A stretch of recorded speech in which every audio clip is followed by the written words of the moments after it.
अच्छा, आपको इस संसार में कौन प्रेम करता है?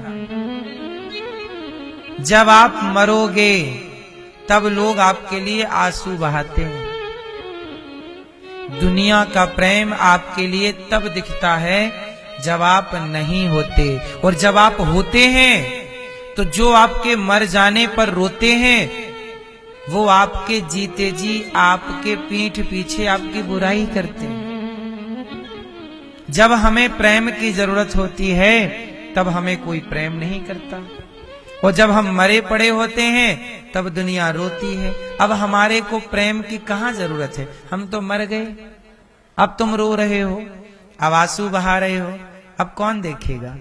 इसलिए मर जाने के बाद प्रेम ना दिखाइए। यदि प्रेम है तो जीते जी इंसानियत का परिचय दीजिए, और जीते जी इंसान से, अपनी माँ से, अपने पिता से, अपने परिवार में बहुत प्रेम से रहिएगा। क्योंकि वही लोग जिनकी आप बुराई कर रहे हैं, लड़ रहे हैं, उन्हीं के ना रहने पर आप केवल रोएंगे,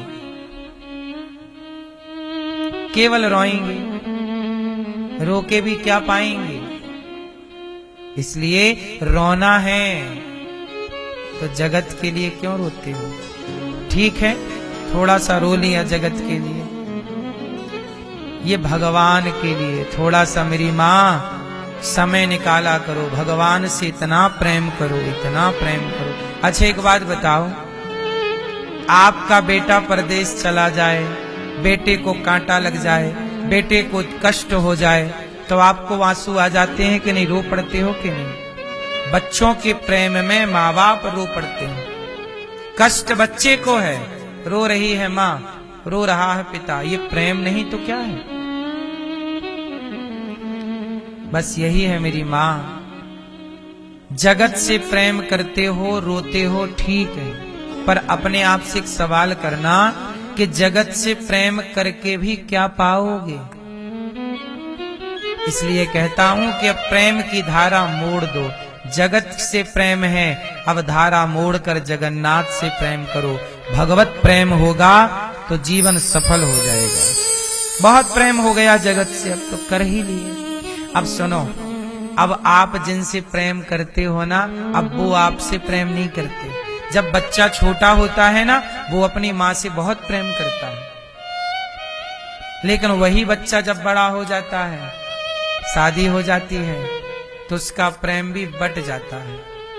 अब थोड़ा माँ से कम हो गया है। और ये देखो, बिल्कुल सत्य है, आप लोग इसे स्वीकार करो या ना करो, विवाह के बाद वो अपनी पत्नी और अपने बच्चे के प्रेम में, हाँ, वो जिम्मेदारी माँ की भी निभा रहा है, यदि अच्छा संस्कारी है तो निभा रहा है, पिता की भी सेवा कर रहा है, माँ की भी, लेकिन अब उसका प्रेम बट गया। और बट जाना प्रकृति का स्वभाव भी है, इसी से सृष्टि भी चलती है। बोलो हाँ। इसलिए धरती के इस अटल सत्य को आप क्यों बदलना चाहते हैं? आप चाहती हो कि मेरा बेटा मेरे से प्यार करता रहे, सारी जिंदगी प्यार करता रहे, सारी जिंदगी मेरी ही बात मानता रहे। आप ये उम्मीदें किए बैठी हो बच्चों से, जबकि ऐसा होता नहीं है। ना वो आपसे प्रेम करेगा एक टाइम के बाद, ना वो आपकी बात मानेगा एक टाइम बाद। ये सत्य है, विवाह के बाद हर संतान में बदलाव दिखता है, और ये बदलाव उसकी गलती से नहीं है, ये प्रकृति का स्वभाव है।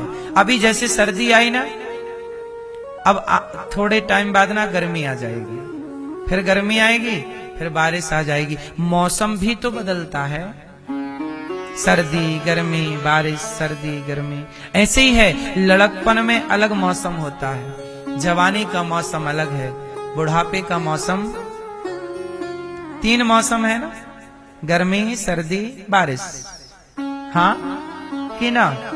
ऐसे 3 मौसम यहाँ भी है। लड़कपन का मौसम अलग है, लड़कपन में माँ बहुत प्यारी लगती है, पिता बहुत प्यारा लगता है। जवानी आई तो थोड़ा कम प्यारे लगते हैं माँ बाप, अब थोड़ा उनका बट गया, किसी से प्यार हो गया, अब उसके चक्कर में ऐसे पड़े कि अपनी माँ को छोड़ने तैयार हो जाते हैं लड़के, माँ को छोड़ दूंगा। बाप को छोड़ने तैयार हो जाती हैं लड़कियां कि मैं छोड़ दूंगी, मैं तेरे साथ रहूंगी या रहूंगा। बदलाव देख, आप खुद देख रहे हो, अंधे क्यों बने बैठे हो? और यही प्रकृति इस सृष्टि का सत्य है। मौसम बदल रहा है, लड़कपन समाप्त होते ही जवानी का मौसम अलग होगा। और आप क्या उम्मीद लगाई बैठी हो, नहीं मेरा बेटा वैसा ही रहे जैसे लड़कपन में था। नहीं, यहां गलती आपकी है जो इतनी उम्मीदें हैं आपकी। बेटे को पढ़ाओ, संस्कार दो, उस पर ध्यान रखो, लेकिन उससे उम्मीदें ना करो। लोग क्या कहते हैं, मेरा बेटा बुढ़ापे में सहारा बनेगा। ये भी उम्मीद आपकी गलत है। क्यों कहते हो कि मेरा बेटा बुढ़ापे में सहारा बनेगा? जितना भरोसा बेटे पर है इतना भरोसा भगवान पे क्यों नहीं है कि भगवान मेरा सहारा है, बेटा सहारा है। क्यों, मुझे क्यों चाहिए बेटे का सहारा? मुझे भगवान का सहारा। हाँ, गोविंद सहारा तेरा है, गोपाल सहारा तेरा।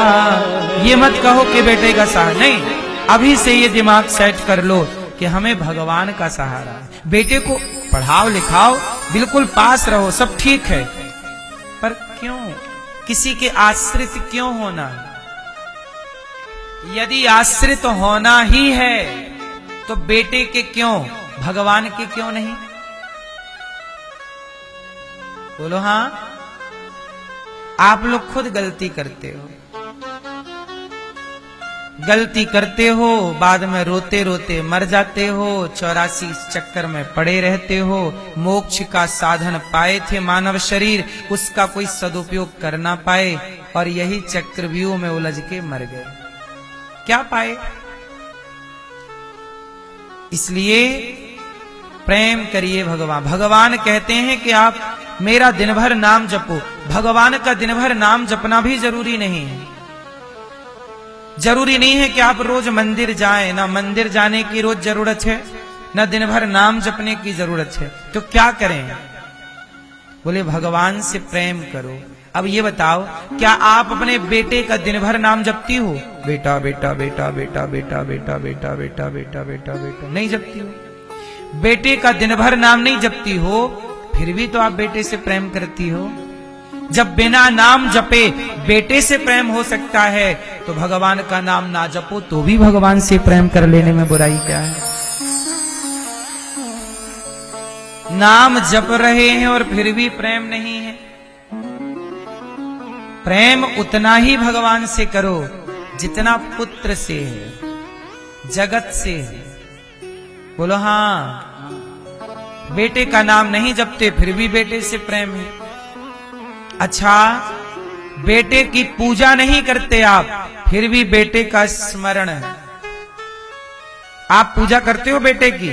आरती उतारना, फूल चढ़ाना नहीं करते कुछ भी, लेकिन दिन भर वही दिखता है।